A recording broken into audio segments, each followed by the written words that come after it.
Bonsoir à tous, merci d'être avec nous. Notre plateau est 7, on démarre maintenant.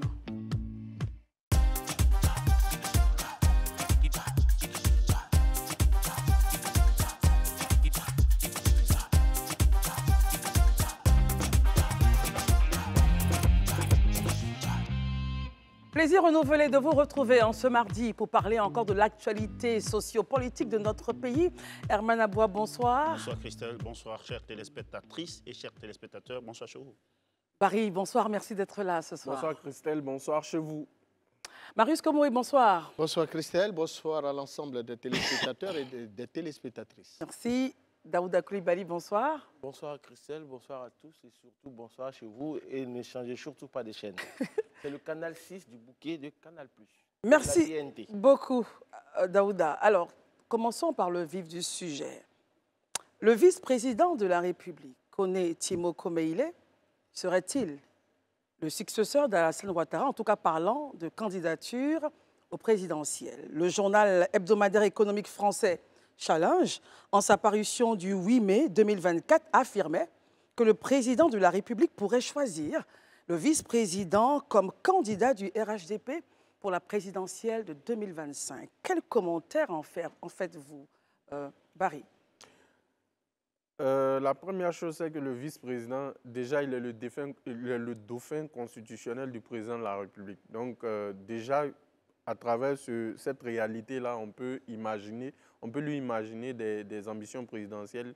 Peut-être que ce sera le candidat, mais je veux dire que dernièrement aussi, quand on regarde l'agenda présidentiel, il a été à l'investiture du président Bassirou Diomaye Faye, il a été à l'Assemblée générale des Nations unies, il a été, je crois, à l'Assemblée générale de l'Union africaine et il a aussi reçu, comme l'image le prouve, le président Bassirou Diomaye Faye à Abidjan. Donc, c'est pour dire qu'il est déjà dans le moule. Maintenant, est-ce que ça suffit? Est-ce que ce que vous avez cité ne fait pas partie de ses fonctions? Non, ça fait partie de ses fonctions, mais je veux dire qu'on approche les présidentielles en politique, toute apparition publique en contexte pré, post et pendant les élections, ça donne toujours, c'est toujours le fruit d'interprétation en fait. Donc pour moi, je pense que déjà M. Timoko Meïlé, il a un profil qui est un peu semblable à celui du président Alassane Ouattara. Il a fait carrière au FMI, il a fait carrière à la BCAO en tant que gouverneur. Il a été directeur de cabinet, il a été ministre, donc il a un parcours quand même politique. Peut-être que la difficulté, c'est au niveau de l'ancrage électoral parce qu'à ma connaissance, il n'a jamais été élu à une fonction typiquement politique. Donc, ce serait un peu son handicap. Mais pour moi, de mon point de vue, le plus grand service que le président Alassane Ouattara aussi puisse faire à la Côte d'Ivoire, c'est naturellement se trouver un successeur. Daouda, quelle est votre lecture? Bon, je sais que le vice-président est un homme aguerri en matière de finances, puisqu'il a été toujours en griffe dans l'antichambre du président de la République depuis la BCAO. Et quand on regarde la manchette du journal français, il dit clairement qu'en fait, il loue ses qualités en tant que financier auprès des autres personnes. Maintenant, le journal a spéculé. Je pense que ce genre de spéculation, on l'a vu en Côte d'Ivoire ici, justement, puisque là, actuellement, tout le monde est en train de supputer pour savoir est-ce que le président va se présenter, est-ce qu'il va, comment on appelle ça, laisser la place à quelqu'un d'autre. Ou qui prépare-t-il? Et qui prépare-t-il? Et je pense que lui-même, en son temps, il avait parlé d'une demi-douzaine de personnes. Bon, quand je regarde, je ne vais pas m'attarder sur le parcours en tant que technocrate, parce que ça, c'est sûr de tous. Mais le parcours en tant que politicien, j'avoue que j'ai des inquiétudes. Pourquoi? Mais parce que le vice-président, ne nous voilons pas la face, n'a pas d'ancrage politique. Il vient de la région de Katiola, je ne sais pas, Tafiro ou Katiola. Bon, lui-même n'a jamais été élu dans sa région. Est-ce que la base voilà, déjà, est-ce que lui-même, sa base captive même, est-ce qu'elle est favorable à lui en tant que candidat? Ça, c'est le premier point.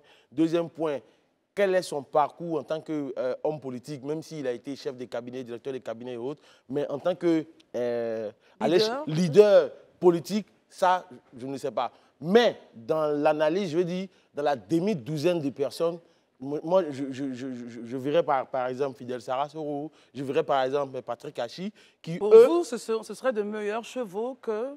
Pas que ce serait de meilleurs chevaux que lui, mais je veux dire, ces personnes que je cite ont un ancrage politique. Ne pourrait-il pas bénéficier de la machine du RHDP du parti pour le porter? Bon, je pense que si c'est possible, mais il faut prendre en compte aussi la sociologie de l'Ivoirien. Et on en parlait ici hier encore avec le maire, le député maire Abi Raoul, quand on discutait de ça avec lui. Parce qu'aujourd'hui, les gens, quand tu regardes au niveau des observateurs et de la presse, mais ce dont on accuse M. Tidiane Thiam aujourd'hui, c'est le fait qu'il ne soit pas proche des populations. Donc je veux dire, est-ce qu'il ne va pas souffrir de cela malgré la machine électorale du RHDP? Très bien. Marius Komoué, quel est votre point sur ce sujet? Alors, il faut dire que M.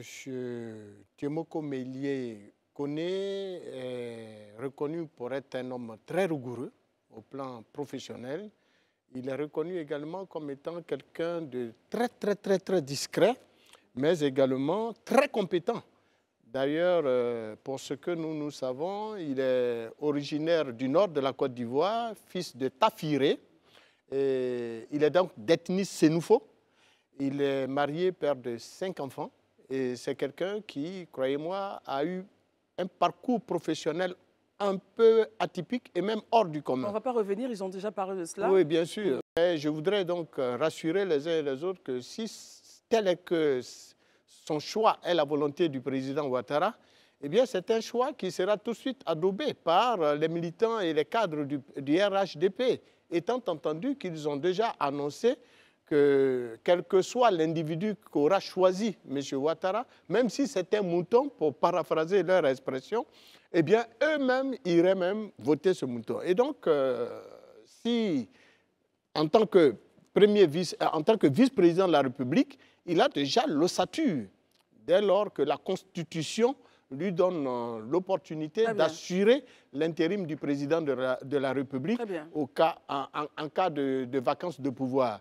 De même, pour terminer, pour être un homme rigoureux, il est vraiment parce qu'il n'y a qu'à regarder même autour de lui, en tant que vice-président de la République, il s'est entouré d'un autre cadre, et non des moindres, très rigoureux, très compétent, qui n'est autre que le ministre directeur de cabinet, M. Aoutou Kofi Emmanuel. Très bien. Herman Aboua, quelle lecture en faites-vous? Moi, je pense que d'abord, c'est déjà intéressant d'entendre que le président pense déjà, malgré toute la volonté de la base et de certains cas de son parti, que dans des confidences, il pense à passer la main. Puisque nous sommes quand même partisans du renouvellement de la classe politique jusqu'au sommet de l'État. Maintenant, le choix des hommes, il a même dit, Daouda l'a rappelé, il y a quand même une demi-douzaine de personnes. Mais le problème, dans la demi-douzaine de personnes, qui peut faire le job? Moi, c'est là que je ne vais pas revenir sur la faiblesse au niveau de l'ancrage politique ou électoral dont souffre monsieur le vice-président. Mais à côté de cela, vous prenez... aujourd'hui, quand même, il y a des noms que dans toutes les régions, malgré la base sociologique, politique... Quels sont les noms? Il y a des noms, quand même, dans toutes les régions qui peuvent passer. Sarah Soro, on le connaît à l'épée. Daouda l'a dit. Patrick Hachi, on le connaît à Kachula. Il y a d'autres personnes, je pense bien que leur nom passe beaucoup plus dans d'autres régions qui ne sont pas leurs régions d'origine. Vous pensez que le vice-président n'a pas cette même popularité au niveau du nom? Non, je ne parle pas de popularité. Tu peux avoir la machine, tu peux avoir tout avoir. Après, le jeu, c'est certaines affinités avec les gens ont certaines habitudes. Je vous prends un exemple. Moi, à un moment donné, j'ai eu chez moi mon fils qui me disait que si, par exemple, père à son âme, Ahmed Bagoko était candidat, il allait le voter. Parce qu'il le sentait plus proche de lui, mais lui, il s'en fout de tout ce que son père a vécu, peut-être, vous comprenez. C'est pour te dire qu'après, ça se joue à des petites choses. Sinon, son parcours, on le sait, mais ce n'est pas que le parcours. Sinon, les Mamadou Koulibaly et autres seraient aujourd'hui des super présidents de la Côte d'Ivoire. Et je veux poser la question que j'ai posée peut-être à Daouda ou à Marius. À 16 mois de cette élection présidentielle, pensez-vous qu'on pourrait lui tailler un vêtement politique? Ça, c'est possible. On peut le faire, mais je veux dire qu'à 16 mois, il y a aussi la personnalité même, je veux dire, que dégage l'individu. Que dégage-t-il? Le vice-président. Je pense qu'il est beaucoup trop discret. C'est une qualité, mais en politique, on a besoin souvent des personnes qui il est beaucoup discret. Donc, pour Très ça, bien, il peut avoir la confiance, effectivement, du bien. président, mais ça ne joue pas qu'à ça. Très bien. Barry? Moi, je veux dire que je suis d'accord qu'il n'y ait pas d'ancrage, mais il y a une réalité sociologique dans la politique ivoirienne qu'il faut comprendre. On a face à nous des appareils où vraiment le leadership il est charismatique. Ce n'est pas un leadership légal, ce n'est pas un leadership traditionnel. C'est un leadership charismatique. Que vous prenez le PPAC, que vous prenez le RHDP, le PDCI, que ce soit le président Houphouët-Boigny ou père à son âme le président Bédié, c'est eux qui donnent le cutus en fait. Et toutes les décisions que le président Ouattara prendra, la base du RHDP suivra parce que c'est son charisme qui s'impose dans le parti. Deuxièmement, le président Ouattara a un projet qui lui tient à cœur. C'est le projet ECO, la monnaie panafricaine que la CEDEAO veut mettre en place. Dans son entourage, celui qui a le plus le profil qui colle à ce projet-là, c'est M. Tiemoko Meïlé parce qu'il a été gouverneur de la BCEAO. Donc, il a peut-être des handicaps, comme tous les autres acteurs. Sarasoro, il a cité, c'est un monsieur qu'on connaît tous. Mais est-ce que M. Sarasoro, par exemple, a un ancrage dans le Sud? Ce n'est pas évident. Tant qu'il ne s'est pas présenté, on ne le saura pas. Il a dit à l'épée, on le connaît. Hein, bon, à l'épée, peut-être Herman le connaît, mais est-ce que Herman représente tout à l'épée? Il ne s'est pas présenté à une élection, donc c'est difficile à déterminer. Très bien, Barry. Voilà, donc c'est ce que je voulais rajouter. Daouda? Non, en fait, ce que moi j'aimerais dire pour aller dans le sens d'Herman, c'est que n'oublions pas un paramètre. Quand il parle de on connaît Sarasoro à l'épée et autres, il veut parler de sa représentativité au niveau national. Je veux dire qu'il n'y a pas d'indicateur factuel quand même. N'empêche que, en tant que sociologue, je pense que tu sais très bien qu'en Afrique de façon générale et en Côte d'Ivoire de façon en particulier, les gens, ils votent par l'affect. En même temps, même si, je vais terminer, oui. Même si aujourd'hui la machine RHDP se met en marche pour dire oui, c'est M. Tiemoko Meïlé qu'on veut, mais sois-en sûr, les militants du FPI, du RHDP, ils flottent dans le corpus électoral. Donc, à la vérité, ce sont les indécis, des gens qui ne sont pas militants d'un parti politique qui généralement votent. Qu'est-ce qu'eux, ils vont faire? Il a parlé tout à l'heure de son fils. Il y a beaucoup de personnes, eux, c'est celui qu'il connaît, celui qu'il a l'habitude de voir. Donc, elle a posé une question à 1 an, 6 mois. Est-ce qu'on peut tailler un costume à la mesure du vice-président?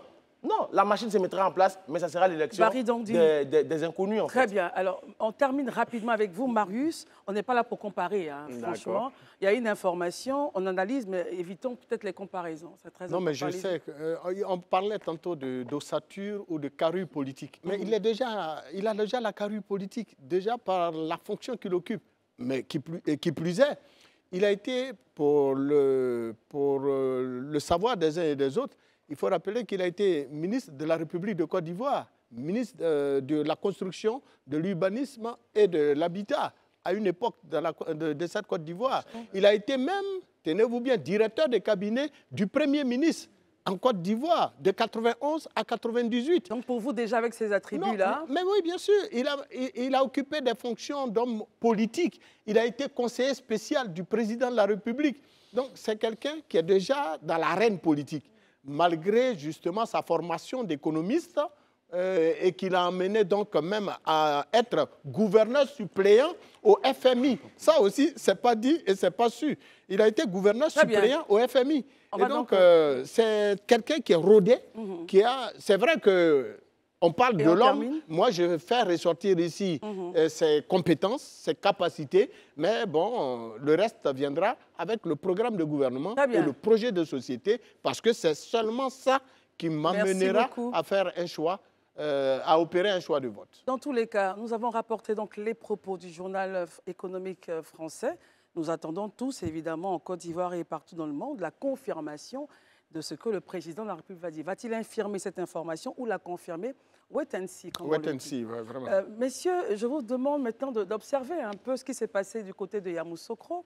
Charles Blé Goudé, qui était donc pour sa rentrée politique, il dit « Je suis prêt à gouverner la Côte d'Ivoire, non sans confirmer ou infirmer sa candidature à l'élection présidentielle, avec évidemment en toile de mire qu'il n'est pas inscrit sur la liste électorale. » Barry, quel commentaire en faites-vous? Je pense que pour moi, Charles Blé Goudé est dans la même dynamique. Il a dit que 2025 ne se fera pas sans lui. Mais dans quel rôle ça se fera avec lui, on ne sait pas. Est-ce qu'il sera candidat?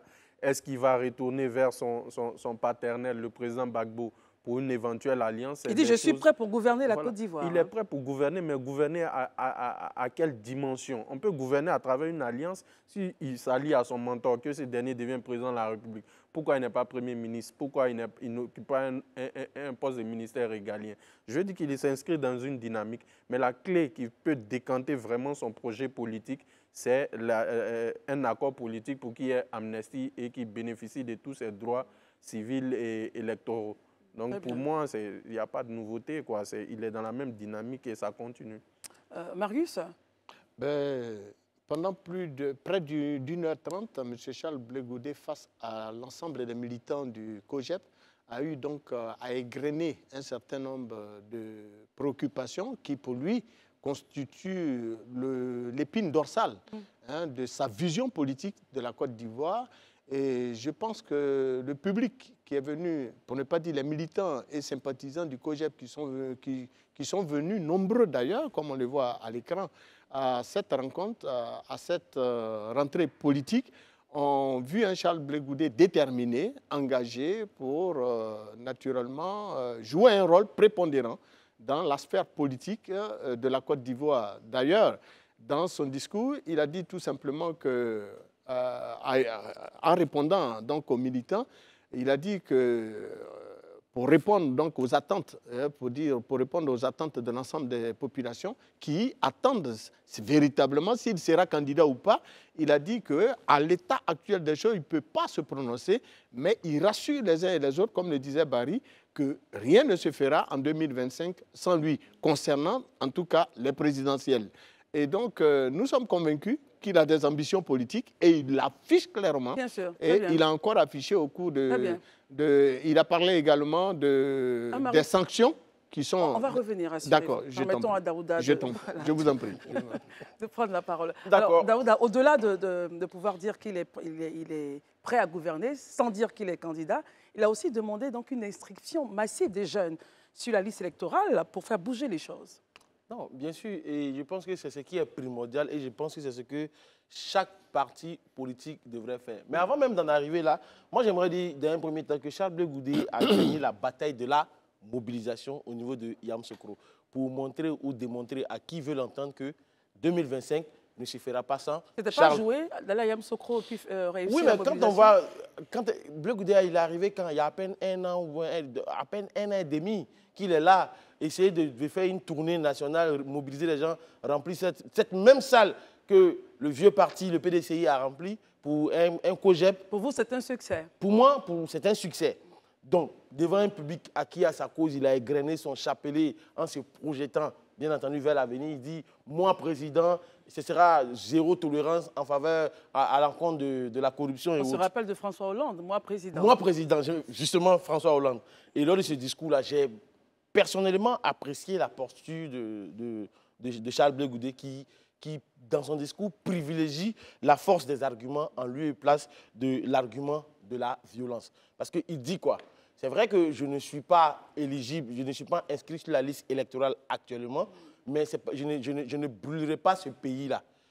Si je ne suis pas candidat. Si je ne suis pas forcément candidat. Donc, si vous suivez mon regard, vous comprenez que j'ai aimé la posture et je sens une certaine maturité dans la façon de faire de Charles Blé Goudé. Et ça, sincèrement, parce que quand on regarde autour de nous, dans la sphère politique, dans le marécage politique ivoirien, certains sont prêts à tout en faisant planer le spectre le spectre de la violence électorale. Et je sais que nous venons de très loin. Hier, Herman était pratiquement en pleine d'émotions. On n'a plus envie de revivre ça. Très bien. Justement, Herman, la parole vous est donnée. Quelle lecture faites-vous donc de ces propos tenus par le président du COJEP, Yamoussoukro? Bon, je pense que Daouda a souligné la question de la mobilisation. Ce pari réussi, mais on connaît l'homme, hein, je veux dire, avant même qu'il lorsqu'il était le général de la rue, il a fait plus grand que ça, mais en tant que dans vêtements de président de parti, aujourd'hui, rentrée politique, ça montre une certaine représentativité d'implantation de son parti sur l'échiquier national. C'est comme s'il le mettait en mission. Moi, je pense que le message, la partie qui manque dans le discours, c'est que Blé Goudé va être candidat. Aujourd'hui, peut-être pourquoi stratégiquement, selon vous, il ne le fait pas? Oui, il ne le fait pas parce que il ne fait pas comme son père. Lui, aujourd'hui, il n'est pas encore inscrit sur la liste électorale. Il n'est pas aussi... il ne peut pas déclarer, il ne peut pas voter. Il n'est pas inscrit sur cet handicap-là. Je pense qu'il pense, mais il envoie doucement ses militants à aller dans un... Vous allez écouter tous ceux qui sont partis là-bas, les militants qui étaient là-bas, ils s'attendaient à ce que Charles Blé Goudé dise... Parce que tout le discours d'avant, c'était pour l'emmener à accepter de partir pour 2025. Donc aujourd'hui, on ne sera pas surpris que dans les mois après que son handicap soit levé, qui déclare officiellement qu'il soit candidat. C'est pourquoi même il est revenu sur certaines pistes de ce qu'il a envie de faire. Sa lutte contre la corruption, gérer autrement et autres. Moi, je pense que c'était essentiel. Et je ne serais pas surpris que Blé Goudé soit candidat en 2025. Daouda, vous avez quelque chose à ajouter? Allez-y. J'ai quelque chose à dire en fait, concernant le fait que M. Charles Blé Goudé ne se soit pas présenté. Parce que Charles Blé Goudé est déclaré candidat. Voilà. Je pense que M. Charles Blé Goudé est dans un chronogramme. Et il faut suivre l'homme pour comprendre sa démarche. D'abord, dans un premier temps, lorsqu'il est revenu de la haie, il a dit quoi? Je vais faire une tournée auprès des populations pour demander leur pardon et accorder aussi, à la même occasion, mon pardon aux uns aux autres. Après cela, il a dit, je viens pour discuter avec les Ivoiriens, de sorte à leur montrer ce que je compte faire avec eux. Je pense que c'est ce qu'il a fait aujourd'hui dans cette convention. Et après, je pense que son inscription sur la liste électorale. Moi, je me rappelle de la première fois que nous avons reçu M. Charles Blé Goudé sur ce plateau. Oui. Il a dit, si mon père Laurent Gbagbo est candidat, je ne serai pas candidat. Donc pour vous? Pour moi, il ne peut pas aujourd'hui, son père s'est déclaré officiellement candidat. M. Charles Blé Goudé ne peut pas, en fait, ravaler son vomi aujourd'hui pour dire mon père est déjà candidat, je serai candidat. Mais il a dit je suis prêt à gouverner la Côte d'Ivoire. Oui, mais il y a plusieurs moyens de gouverner la Côte d'Ivoire. Au Sénégal, on a Diomaye, on a Sonko qui est juste derrière Diomaye Faye. Qu'est-ce qui prouve que M. Charles Blé Goudé ne mettrait pas un Patrice Saraka comme candidat à sa place? Tout est possible en politique. Tout est possible. Marius Como et ensuite Barry. Vous l'avez dit, en politique, tout est dynamique. Tout bouge. Rien n'est figé.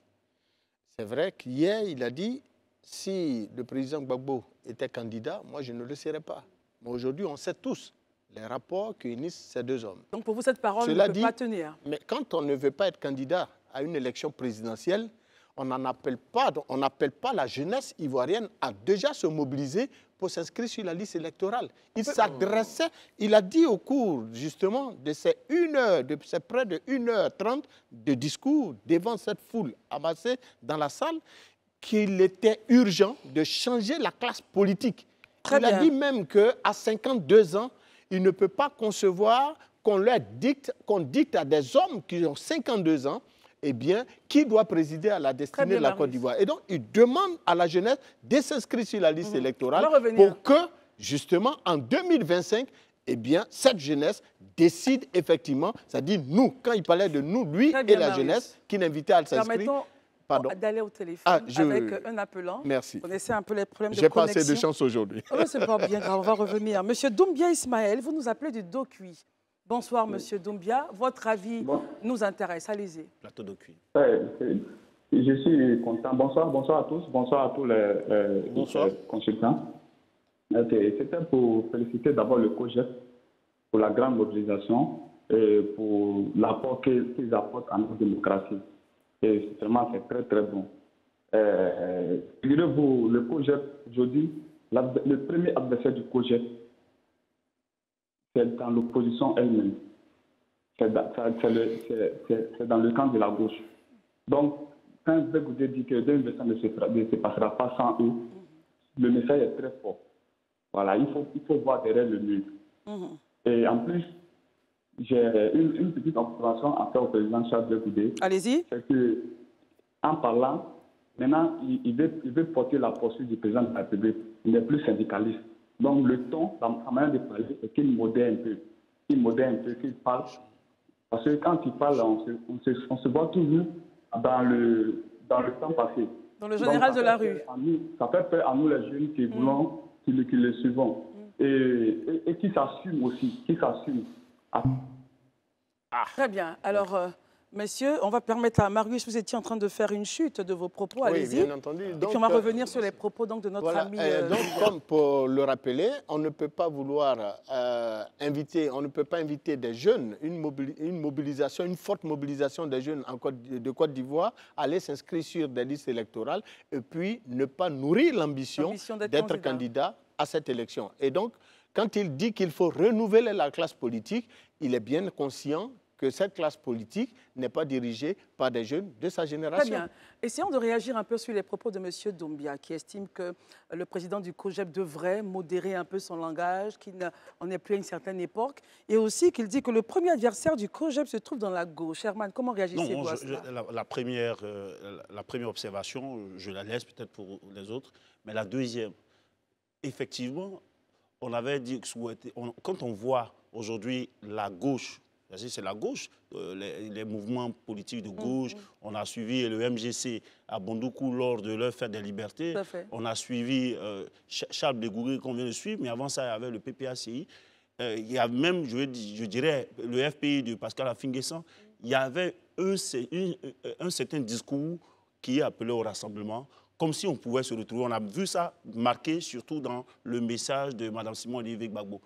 Est-ce que vous pensez que cet appel aurait un écho favorable? Mais je veux dire, la gauche, si elle part seule, divisée, elle ne pourra pas faire grand-chose.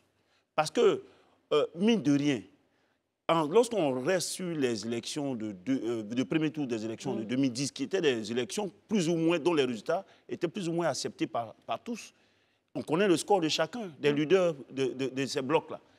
Mais aujourd'hui, si Laurent Gbagbo même est candidat, qu'il n'y a pas le MGC qui le soutient, qu'il n'y a pas le FPI même qui le soutient, qu'il n'y a pas COJEP qui le soutient, moi, je ne crois pas que... Enfin, il peut avoir des trucs, mais à la lecture, ça peut être difficile. Barry, intervention. Oui, allez-y. Donc, pour terminer, il faudrait que la gauche, quel que soit celui qui va après aller challenger, il faudrait que la gauche comprenne que si elle va en rendre dispersée, ça sera du pain béni pour leurs adversaires, comme ils le disent. Barry et ensuite Daouda.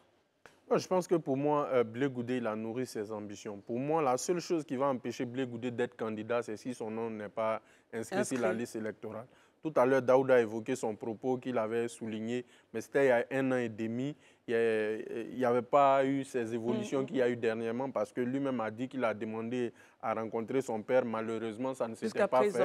Mais je pense qu'aujourd'hui, avec la tournée qu'il a eu à faire et tout, il s'est dit que bon, il peut y aller. Mais la seule chose qui l'empêche pour le moment, c'est son blocage par rapport à la liste électorale. Maintenant, tout à l'heure, l'auditeur a dit que M. Charles Blé Goudé doit modérer son discours. Je veux dire que chaque homme politique a sa trajectoire. Charles Blé Goudé, dans 10, dans 15, dans 20 ans, l'image du syndicaliste sera toujours là en plus de celle de l'homme politique. Le président Ouattara, son image des technocrates, ancien directeur du FMI, lui restera à la peau pour toute la vie. C'est pareil pour le président Gbagbo, c'est un tribun. C'est pourquoi il se démarque toujours dans ses discours. Donc, il va falloir qu'il s'habitue à ça. Maintenant, ça, c'est sa perception parce que chacun perçoit quelque chose selon sa représentation. Donc, pour moi, je le répète, la seule chose qui va empêcher Blé Goudé d'être candidat, c'est si on ne l'a pas inscrit sur la liste électorale. Daouda, on terminera le sujet avec vous. Moi, en fait, il y a un truc que je ne comprends pas. Je n'arrive pas à comprendre l'empressement des gens à voir un Blé Goudé se déclarer candidat. Mais Christelle, qu'est-ce qui presse? Le chemin est encore long. Pourquoi on a encore du temps, selon vous? On a encore du temps, mais pourquoi c'est nous qui voulons le faire danser plus vite que le rythme du tam-tam? Encore 16 mois. Oui, il y a encore 16 mois. Il a encore du temps pour analyser. Tous les acteurs politiques n'ont pas encore abattu. Aussi pour tous les acteurs politiques n'ont pas encore abattu leurs cartes. Donc pourquoi lui devrait abattre ses cartes maintenant? Monsieur Laurent Gbagbo a véritablement, il a des raisons claires et nettes d'abattre ses cartes maintenant. Parce que s'il les abat après, ce n'est pas sûr qu'il soit sur la liste électorale. Donc, il les abat maintenant pour mener son combat. Donc, Blé Goudé aussi a le temps. Parce que si on enlève, on met M. Laurent Gbagbo sur la liste électorale, mais forcément, in extenso, qu'on appelle ça, Blé Goudé vient sur la liste. Pourquoi pas, si M. Roguiom rentre au pays, il sera aussi sur la liste. Moi, la dernière chose sur laquelle je vais terminer, quand il appelle les uns et les autres à aller s'inscrire massivement sur la liste électorale, et ça, c'est juste un truc que je dis à Marius. La vérité, c'est que pendant des années, depuis 2010, l'opposition en Côte d'Ivoire a passé tout son temps en train de boycotter le recensement sur la liste électorale. Mais après, quand tu boycottes la liste électorale, mais ne te plains pas après quand tu ne gagnes pas les élections. Très bien. Et c'est ce qui nous amène aujourd'hui à tous ces, ces alternements-là, finalement, pour dire réformons la CEI, réformons ceci. Mais pourtant, aujourd'hui, ils sont en train de se prévaloir de leur propre... C'est un appel important que Blé Goudé Mais c'est un appel important que M. Charles Blé Goudé lance. Il faut que chaque Ivoirien se sente investi d'un pouvoir de dire à son frère, de dire à sa soeur, de dire à son ami, va t'inscrire sur la liste électorale. Très bien. Après avoir parlé donc du président du COJEP, ancien secrétaire général de la FECI, évidemment, ouvrons le chapitre FECI, messieurs. La semaine dernière, nous recevons ici le secrétaire général Sié Kambou, qui était donc challengé par certaines sections. Et aujourd'hui, on a décidé d'en savoir davantage. Nous avons beaucoup de plaisir à recevoir M. Boko Chris. Il est le porte-parole du collectif des secrétaires généraux de la FECI pour la reprise du processus de renouvellement des sections. Monsieur Boko Chris, bonsoir. Que reprochez-vous à la gestion du secrétaire général Sié Kambou de la FECI? D'accord, merci beaucoup pour cette lucane. C'est un plaisir. Je suis Chris Boko, étudiant régulièrement inscrit en Master 2 de géographie, en recherche, option environnement, à l'Université Félix Soubani de Cocody. Est-ce qu'on vous entend parler un peu plus fort? Non, laissez le micro, c'est vous-même. Parlez un peu fort. D'accord. Voilà. Et donc, nous sommes ici pour rétablir la vérité dans toute son entièreté. Il faut savoir que nous avons bien évidemment commencé un processus électoral entaché de plusieurs irrégularités. Et donc, nous, en tant que candidats injustement écartés, nous avons comme ça demandé au secrétaire général national la reprise effective du processus électoral conformément au strict respect de nos statuts et règlements. Le secrétaire général ne voulant pas entendre raison, le secrétaire général ne voulant pas entendre raison, a donc décidé de nous chasser des résidences universitaires, ce qui a alors secoué le milieu universitaire. Très bien. Alors, vous aviez donc le 11 mars dernier fait un post sur Facebook et vous disiez « C'est officiel, je retire ma candidature à l'élection au poste de secrétaire général de la FECI Cité Rouge ». Exactement. En effet, cette décision n'est pas anodine. Elle répond aux valeurs de solidarité et d'union que le NI Camboussier, le national Camboussier, secrétaire général de la FECI, ne cesse de prôner. Apparemment, à cette époque-là, vous entendiez avec votre secrétaire général. 11 mars, j'allais même ajouter pour compléter. Oui. Vous avez même été nommé dans la section comme secrétaire de la communication de la Cité Rouge. Alors, de cette même section. Qu'est-ce qui ne va pas? Qu'est-ce qui s'est passé pour qu'aujourd'hui vous puissiez être à la tête d'un mouvement qui demande sa démission? D'abord, pour précision, mon dernier poste à la FECI Cité Rouge, j'étais secrétaire de la communication sur le mandat passé. Maintenant, j'ai candidaté. Normalement, la FECI défend des valeurs démocratiques. Ce n'est pas à moi de vous parler de ces valeurs démocratiques. Mais à l'avènement du secrétaire général national, on devait procéder à un processus électoral.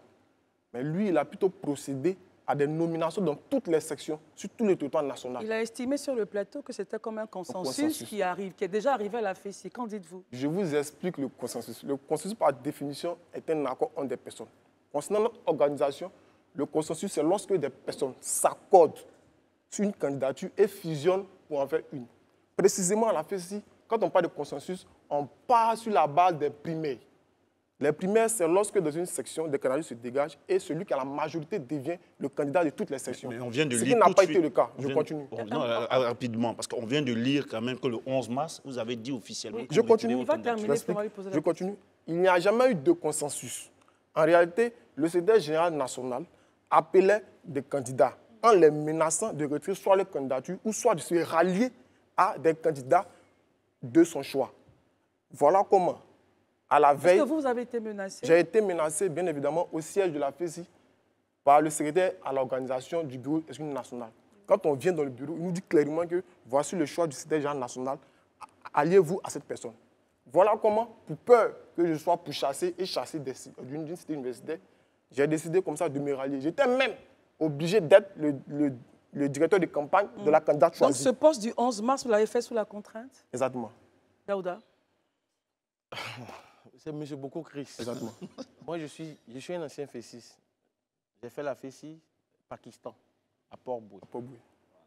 Vous savez qu'à la FESI, ce n'est pas la première fois qu'il y a consensus ou que les secrétaires généraux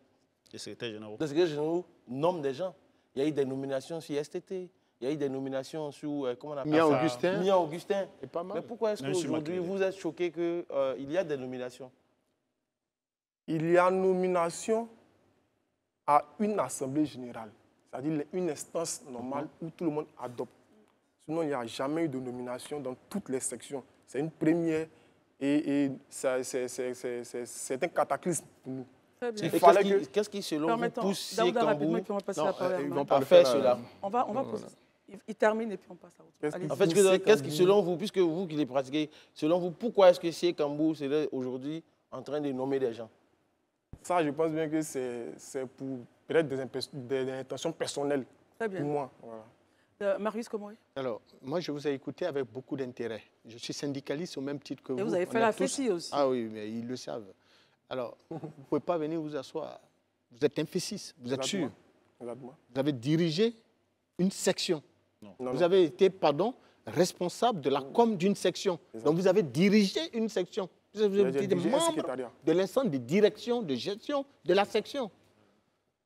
Vous ne pouvez pas venir nous dire sur un plateau de télé où des millions d'Ivoiriens nous suivent que c'est parce que vous avez été menacé que vous vous êtes laissé contraindre à accepter un certain nombre de choses que vous n'acceptiez pas et vous avez même assumé des responsabilités et aujourd'hui venir vous dédire. Cela vous discrédite. Cela vous discrédite. Parce que, croyez-moi, quand on s'engage à mener une lutte, on y va avec ses tripes. Et ça, je vous le dis de façon claire et distincte. Parce que pour être candidat, il faut être un homme d'abord courageux. La question. Si déjà vous vous êtes laissé biaiser dans le jeu, dès le départ, pour après revenir vous dire, vous ne présentez pas à notre humble image une bonne vision. Très bien, il va répondre. À l'électorat. Il va réagir. Allez-y, M. Boko. Je l'ai dit, si vous avez vraiment fait, bien évidemment, cette structure, vous savez toutes les contraintes qui sont derrière. Une seule personne ne peut pas défier toute une organisation. Et donc, pendant ce moment, j'étais encore le seul. Et au fur et à mesure, on a constaté que ce même procédé-là s'exerçait partout sur tous les organes nationaux. Voilà comment, après, on s'est mis en collectif et avons décidé maintenant de porter notre voix. Sinon, au début, j'étais le seul. Et puis bon, voilà. Très bien. Écoutons Barry maintenant. Moi, je veux savoir, aujourd'hui, après tout ce que vous avez dénoncé là, qu'est-ce que vous faites de l'institution? Parce que Sié Kambou, il est certes le secrétaire général national, mais le secrétaire général national d'une institution. Vous avez évoqué des problèmes auxquels vous avez été confrontés. Mais l'institution, qu'est-ce que vous en faites? Est-ce que vous allez continuer à vous bagarrer et ternir l'image de l'institution ou bien vous allez trouver un consensus? À la limite, quelle est votre proposition pour une sortie de crise entre vous et le secrétaire général national? Est-ce qu'ils répondent? Merci pour la question. C'est bien évidemment pour ça que nous avons mis ce collectif-là en place, pour revendiquer la reprise effective du processus électoral. Et c'est ce que nous demandons depuis lors. Mais le camarade secrétaire général ne veut pas nous recevoir, il ne cherche pas à nous écouter et il refoule carrément de la main toutes ces propositions qui ont été faites. Très bien. Quel est votre recours dans ce cas-là? Oui. Quel recours? Attendez, il est toujours avec Barry. Le secrétaire général refuse de les recevoir. Oui, je pose la question à M. Boko. Qu'est-ce qu'il leur reste à disposition pour obtenir gain? La voie de sortie de crise. Nous continuons toujours par le même procédé. Nous nous donnons les moyens et nous avons tous les moyens conventionnels pour arriver à nos fins. Il paraît que le maréchal Kabé serait derrière vous. Je peux répondre? Oui, allez-y, répondez. Moi, j'appelle ça des fuites en avant de la part du secrétaire général. Voilà, nous, on ne rentre pas dans ces enfantillages-là. Nous, il est clair. Il n'y a pas de manipulation. Il n'y a pas de manipulation, il est clair. L'objectif est concis et précis. Nous demandons simplement la reprise du processus électoral sur le territoire national. Moi, j'ai une question. Parce que j'ai fait aussi ma petite enquête sur vous. J'ai ici des pièces à conviction sur lesquelles il y a des décharges où vous avez soutiré de l'argent pour sous-louer des maisons. 450 000 francs. Des chambres. Des chambres. On peut même s'agrandir, si vous voulez, on peut mettre ça, publier des chambres. Or, on sait aussi que lorsqu'on l'a reçu, même avant même le congrès et après le congrès avant-hier, les questions existentielles qui minent l'école en Côte d'Ivoire, les questions de drogue, les questions de spolier les étudiants et autres, c'est contre ça qui se bat. Et quand il est sorti d'ici, après on a entendu qu'il y a eu des batailles de machettes encore dans les quartiers. Qu'est-ce que vous répondez à ça? Est-ce que vous pensez qu'un responsable de section de FESI doit pouvoir prendre de l'argent aux étudiants? Il va répondre à la question maintenant. Vous voyez, oui, c'est ma pièce qui est en haut. Mais c'est votre nom qui est signé, Chris Bokor. C'est ma pièce qui est en haut. Oui, mais ça, c'est la pièce certainement de l'étudiant. l'étudiant. C'est pas la pièce de Laissons-le répondre. Donc vous ne reconnaissez pas cette pièce? Herman, laissons-le répondre. Dans une décharge, celui qui signe la décharge avec la pièce à l'appui, c'est bien évidemment celui qui reçoit l'argent. Est-ce que c'est ma pièce? Non, non. Moi, je ne vois même pas la pièce. La pièce n'est pas Non. claire. N'est pas claire. Une décharge. Où est-ce qu'on veut en venir? Est-ce que vous reconnaissez votre signature là?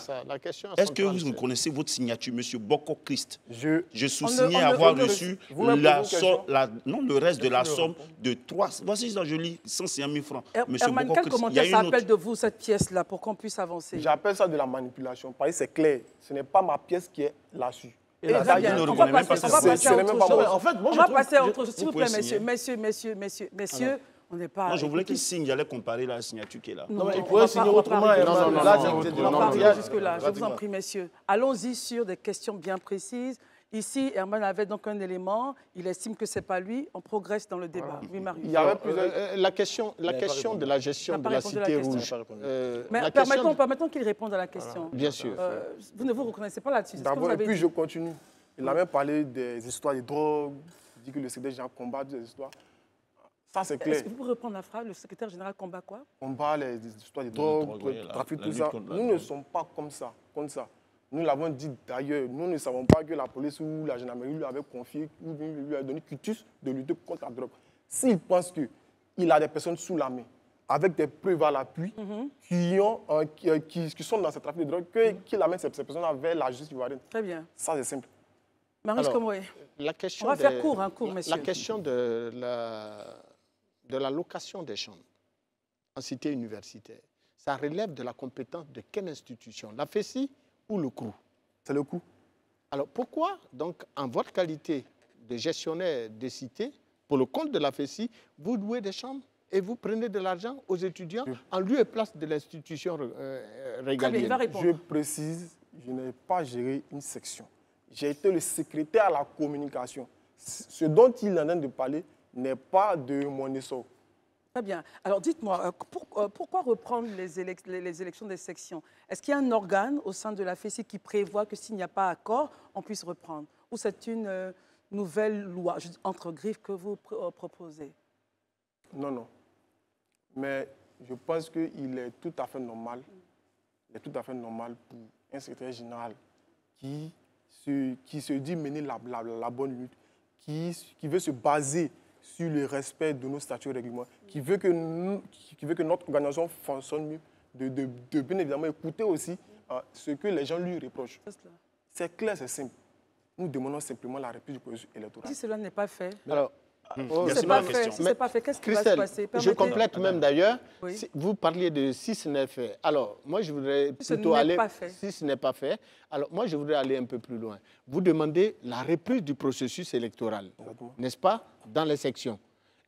Bien entendu, comme l'a dit Christelle, si ce n'est fait, que ferez-vous? Je disais, allez-y beaucoup. Je continue. Et je pense bien que je l'ai déjà dit. Nous disposons de tous les moyens conventionnels. Est-ce qu'on peut en savoir davantage? Quels sont vos moyens conventionnels? Marius, permettez. Quels sont ces moyens conventionnels? Nous avons la majorité. La majorité, donc? Et donc, nous allons toujours appeler le secrétaire général à la réplique du processus. Vous n'êtes pas à la base des machettes, des bruits de machettes dans les cités, les résidences universitaires? Nous n'avons... Comme je l'ai précisé, nous sommes des étudiants régulièrement inscrits. Nous ne sommes pas des badauds. Très bien. Permettons à Daouda. Oui, allez-y. Je continue. Dans notre démarche, nous avons comme ça opté pour la mise en place des secrétaires généraux intérimaires qui vont assurer les différentes bases le temps que cette crise-là finisse. Donc nous étions partis... Est-ce que vous avez le droit de le faire? Le droit... Est-ce que vos textes vous donnent le droit de positionner des intérimaires que le secrétaire général a nommé? Là, il faut préciser que lorsque le secrétaire général biaise notre test, il n'est plus dans la légalité. Et donc là... Est-ce qu'il a terminé? Il termine et puis on passe à Daouda et on termine avec Herman. Et donc là, il était important pour nous de partir avec il était important pour nous de partir avec des personnes, les présenter officiellement aux étudiants en leur disant que ceux qui ont été nommés n'avaient pas le droit d'être là. Moi, la question que j'aimerais vous poser, c'est qu'aujourd'hui, vous dites que vous avez la majorité. Or, je sais qu'à la FESICAN, lorsqu'on a la majorité, on peut convoquer un congrès extraordinaire. Même une assemblée générale. Une assemblée générale. Nous ne sommes pas arrivés là. C'est pas démarche, c'est pas étape. Oui, mais c'est par étape. Parce que finalement, aujourd'hui, on est dans une situation électorale assez complexe et autres. Et quand on entend des bruits de machettes dans les résidences et campus universitaires, ce n'est pas fait pour rassurer les gens.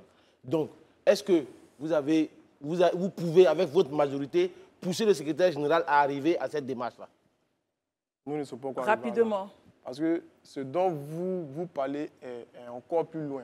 Parce que, croyez-moi... On va terminer. Je termine sur ça. Non, on ne peut pas terminer sur ça. C'est lui qui va terminer parce qu'on doit partir au journal. Allez-y. D'accord. C'est clair, nous appelons la communauté estudiantine, la communauté nationale et internationale. Nous prenons cette communauté-là à témoin. Nous appelons le secrétaire général national à des meilleurs sentiments. Et nous demandons simplement la répit du processus électoral sur tout le territoire national. On peut faire la médiation. Est-ce qu'il y a possibilité que des personnes fassent la médiation? C'est ce que nous voulons depuis le début. Très bien. Qui souhaitez-vous pour faire la médiation? Pour terminer vous avez rapidement. des noms, 1 ou 2, 3 noms pour faire la médiation? Je n'ai pas de nom. Sinon, okay, alors, Sekambou a fait merci une mobilisation. beaucoup. On a terminé. Merci beaucoup, Boko Chris. Je rappelle que vous êtes le porte-parole du collectif des secrétaires généraux de la FESI pour la reprise du processus de renouvellement des sections. On espère en tout cas la paix au niveau de la FESI. Merci d'être venu. Sans plus tarder, on part au journal et on se retrouve dans quelques instants. Tout de suite. Merci d'être avec nous. Notre plateau n'a pas changé, sauf que nous a rejoint M. Jean-Louis Bois, directeur exécutif de la Fondation Magic System. Bonsoir Jean-Louis, merci d'être avec nous. Bonsoir Christelle, merci. L'inauguration donc du FEMUA 16 a eu lieu ce matin. La santé mentale est la thématique qui a été donc retenue. Pourquoi? Merci beaucoup. Merci à la TV qui me donne encore l'opportunité de revenir présenter le FEMUA et surtout la thématique qui va donc meubler toutes les activités du FEMUA cette année. Cette thématique a été retenue tout simplement à partir d'un constat.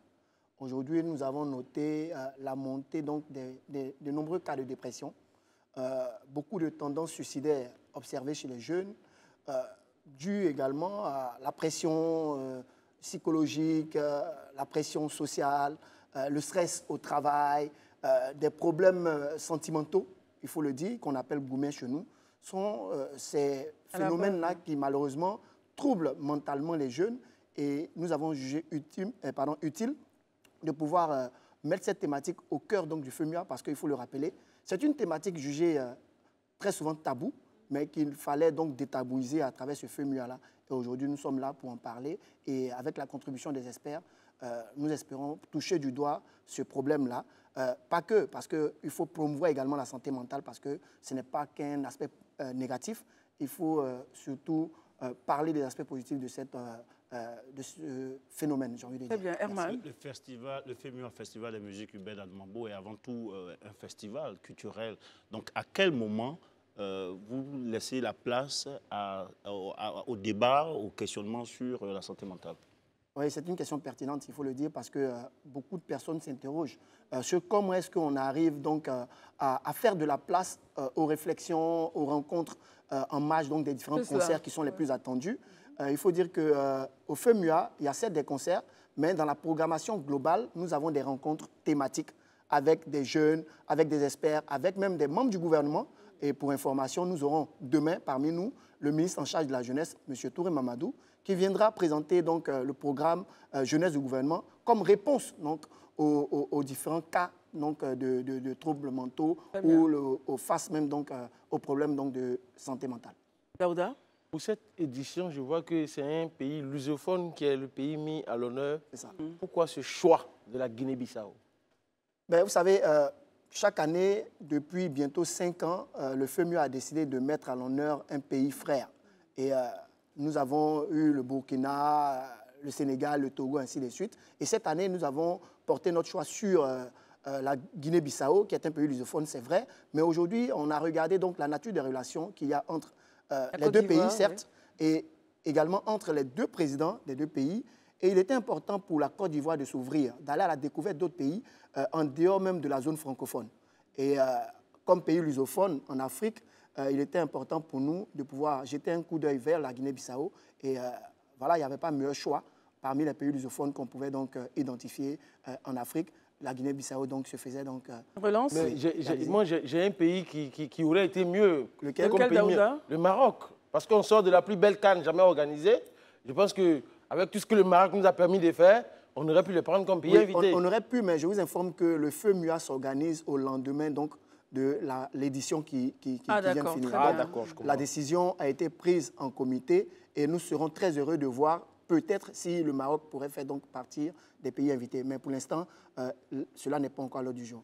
Paris. Aujourd'hui, nous sommes à la 16e édition du FEMUA. Sur le plan de l'impact social, après les 15 éditions passées, quelle lecture faites-vous? Nous, on le dit, l'ADN du FEMUA, c'est le social. Je vais vous rappeler, aujourd'hui, par le biais du FEMUA et avec la contribution des différents partenaires, c'est 12 écoles primaires publiques construites et offertes à l'État de Côte d'Ivoire. Le FEMUA, ce n'est pas que des concerts, ce n'est pas que de la joie partagée, mais c'est aussi le bien-être à travers les différentes rencontres. Et pour nous, c'est un impact social non négligeable qu'il faut encourager. Et je profite de votre canal pour lancer un appel à tous les partenaires et à toutes les personnes de bonne volonté à nous rejoindre dans cette année, c'est San Pedro et Jacquesville qui accueilleront donc de nouvelles écoles. Effectivement, San Pedro et Jacquesville, grâce à des partenaires que je remercie d'ailleurs, qui nous permettent de pouvoir construire 2 écoles à Jacquesville et à San Pedro dans le cadre de la 16e édition du FEMUA. Marius Komori. Que répond donc le choix de la décentralisation de la cérémonie du FEMUA pour cette 16e édition dans une ville comme Ferkessédougou, qui est à 600 km de la capitale économique du pays?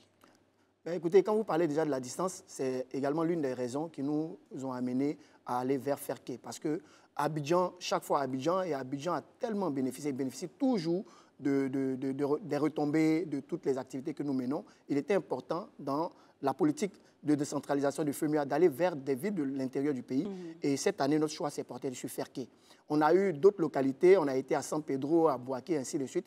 Et en comité de direction, selon un certain nombre de critères qui sont assez vastes, on a essayé donc effectivement de pouvoir porter notre choix sur Ferké. Alors, qu'est-ce qui a milité pour le choix de Ferké?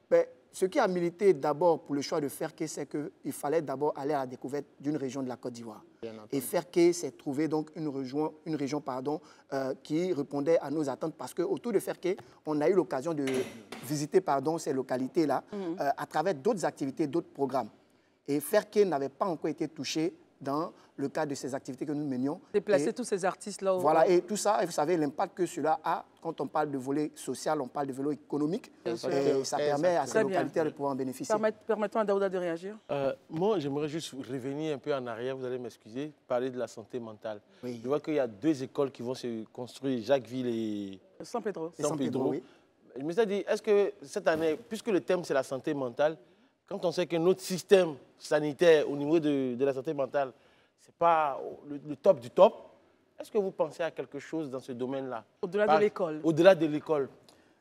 Vous savez, déjà, ce que nous avons décidé d'entreprendre n'est pas négligeable. Oui, ça, je vous le concède. Oui, effectivement, mais nous voulons utiliser le canal des artistes, la voix des artistes pour faire ce plaidoyer. Parce que déjà, je vous l'ai rappelé, c'est un sujet tabou, qu'on considère souvent comme un sujet dédié aux Occidentaux. C'est cela. Et aujourd'hui, nous décidons d'en parler pour briser les barrières, parler et amener les gens qui souffrent donc des problèmes de santé mentale, de pouvoir regagner confiance, de pouvoir être entendus, être écoutés.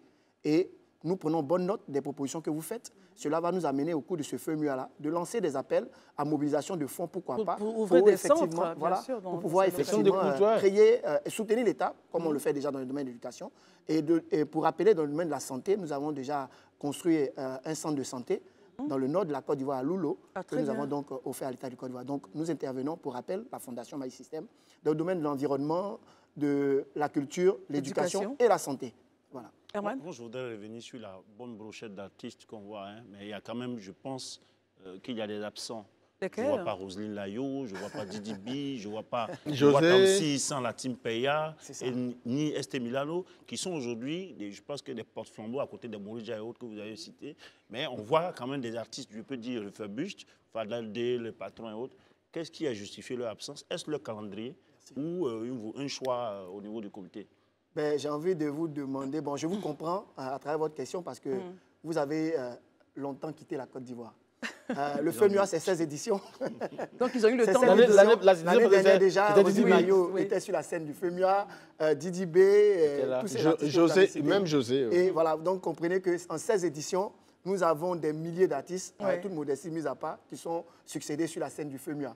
Et donc, on ne peut pas, en une édition, rassembler tous les artistes. Et on essaie de sélectionner ceux qui sont d'actualité et ceux qui répondent à un certain nombre de critères, conformément donc Mais moi, j'ai un plaidoyer, sincèrement. Le plaidoyer pour moi, rapidement, c'est que je souhaite sincèrement que monsieur, comment on appelle ça, Jean-Louis, que Sté Milano soit sur la scène. Exceptionnellement. Sur ce point, je vais vous dire, on a fait appel à Tamsi parce que Tamsi avait le lead, n'est-ce pas, sur la chanson qui a connu le succès pendant notre CAN. Et aujourd'hui, c'est vrai, ils ont des agendas variés, mais on l'a vu.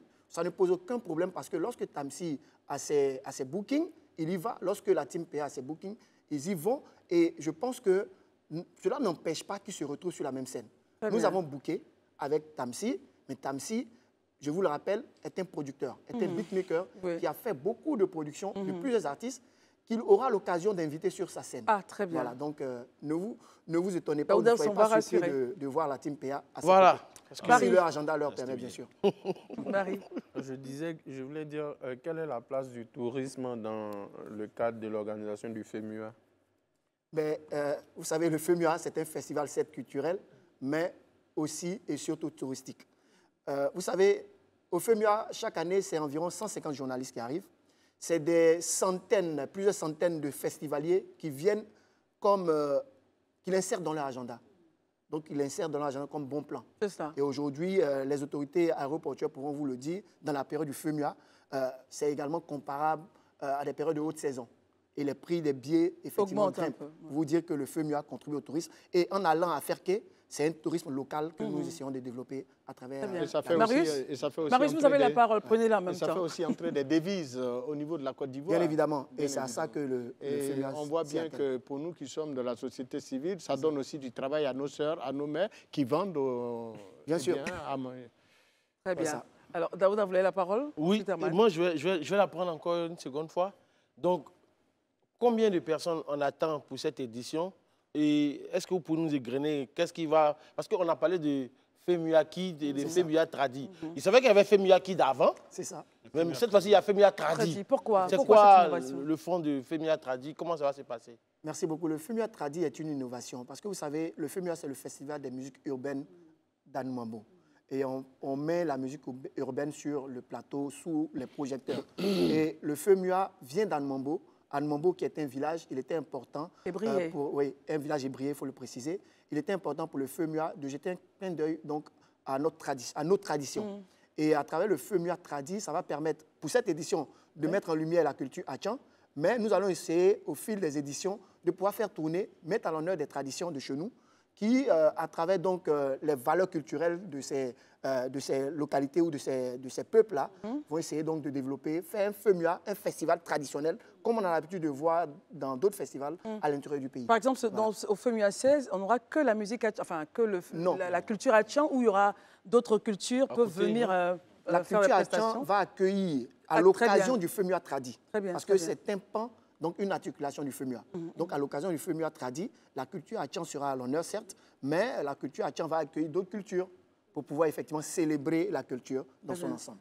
Quelle est la place de la sécurité? Comment est-ce que quel est le dispositif sécuritaire que vous mettez en place? J'ai envie de vous inviter juste après cette émission sur le site du FEMUA et vous verrez qu'on ne lésine pas sur les moyens en matière sécuritaire. Très bien. Elle parle de sécurité, je veux ajouter quelque chose. Vous allez continuer parce que vous avez parlé d'un grand concert à Ferké. C'est ça. Vous savez que dans cette région, on est enclin au terrorisme et autres. Donc, je veux dire, est-ce qu'on a pensé à tous ces paramètres? Vous savez, nous, on peut penser à cela, mais on n'a pas forcément les moyens d'y faire face. Nos autorités font un travail formidable et nous ne craignons pas si le FEMUA a été autorisé d'y avoir lieu. C'est parce que la Côte d'Ivoire n'a pas besoin d'avoir peur de quoi que ce soit. Le pays doit pouvoir évoluer normalement.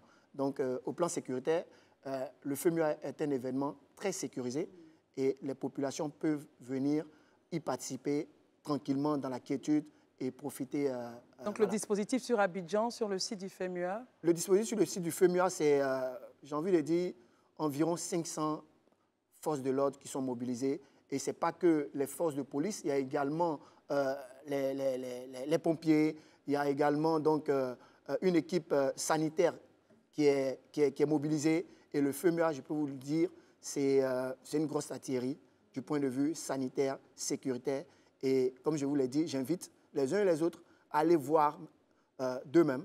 Non, on ira voir, ne vous inquiétez pas. Mais je vous rassure et je vous dis souvent, les paroles seules ne suffisent pas. Il faut les actes. Le FEMUA, dans tous les cas, nous sommes là pour appeler les populations à venir nous rejoindre. Et donc, ce sera l'occasion aussi de découvrir le dispositif sécuritaire impressionnant qui est mis sur place. Herman, quelle est la programmation des concerts et quelle est la plus grande tête d'affiche cette année? Vous savez, tous les artistes Suval. C'est vrai, nous avons des artistes selon leur domaine, n'est-ce pas, de prédilection qui essaient d'exceller. Mais j'ai envie de dire qu'on ne peut pas comparer un artiste qui fait de l'afro-pop à un autre artiste qui fait le zouglou. Chacun excelle dans son domaine. Donc, c'est une programmation riche et variée. On a donc Fior de Bio, on a Elone, on a Gims, on a Onel Mala, on a Sona Jobarté qui est très attendu, qui va même jouer à l'instant même au Sofitel Hôtel Ivoire à l'occasion du concert privé. Nous avons donc Sarkozy qui nous vient du Ghana. Nous avons Yemi Alade qui revient après la Ghana. Maître James, je l'ai cité pour dire que c'est une... Il y a Gadi Seli également qui est là. Et l'affiche est connue. Elle défile donc sur nos écrans. Et je pense que les Ivoiriens peuvent choisir leur jour pour venir s'amuser avec ces artistes. Le nombre de festivaliers attendus sur le site, par exemple, de Makori, c'est INGS. INGS, c'est ça. Et puis sur le site de Ferké. Vous savez, je veux me référer donc aux chiffres des éditions précédentes. Il faut dire que le FEMUA enregistre autour de 100 000 festivaliers. En moyenne? Oui, en moyenne. Je vous le dis parce que vous pouvez le jour, voir. Ça, c'est jour. Hein. Non, pas jour. Jour, on est entre 15 000 et 20 000. Très bien. Parce que, vous voyez, il faut, pour des questions de sécurité, il faut pouvoir essayer donc d'encadrer tous ces festivaliers-là. Voilà. Donc, c'est pour vous dire, autour de 100 000 festivaliers sur environ 5 jours de festival. Ce n'est pas négligeable. Voilà pourquoi je vous ai parlé du dispositif impressionnant de sécurité. Et ici, est-ce que... Puisqu'on est dans le FEMUA du 14 aujourd'hui au 19, oui, ça donc d'ici le week-end, on pourra recevoir ici James avec votre entre-gens. Mais ce n'est pas moi qui gère donc son agenda, son planning. Non, mais puisque vous êtes là. Oui, mais je vous le dis, nous sommes une structure organisée. Équipe, et donc, ceux qui s'occupent de la programmation artistique pourront vous le dire. Mais je vous confirme, Gims a un programme de tour des médias. Je ne connais pas présentement donc, ce programme-là, je ne peux pas vous le dire, mais je sais qu'il va faire le tour des médias. Et ça peut être possible. Arriver ici. Très bien. J'ai cru voir ça quelque part, mais je ne peux pas en dire plus. Alors, M. Jean-Louis Bois, vous êtes donc le directeur exécutif de la Fondation Magic System. Un dernier mot à l'endroit des téléspectateurs. C'est un mot donc d'invitation, d'invitation à nous rejoindre. Le FEMUA s'est ouvert donc aujourd'hui, 14, se poursuivra. Et j'invite surtout les jeunes à nous rejoindre dès demain à 9 h pour participer aux rencontres d'échange. Nous aurons des experts en matière de santé mentale, nous aurons des psychologues, parce que, ça je le dis, je ne suis même pas sûr que sur cette table-là, des gens aient déjà consulté un psychologue. Ça, c'est pas moi en tout cas. Voilà, donc alors que les questions de santé mentale nous concernent tous. Tout à fait. On parle de stress, on parle d'anxiété aiguë. Tout cela nécessite un minimum de consultation. Bien sûr. Et au FEMUA, nous aurons des box d'entretien avec des psychologues. Nous aurons des rencontres d'échange et c'est demain à partir de 9 h.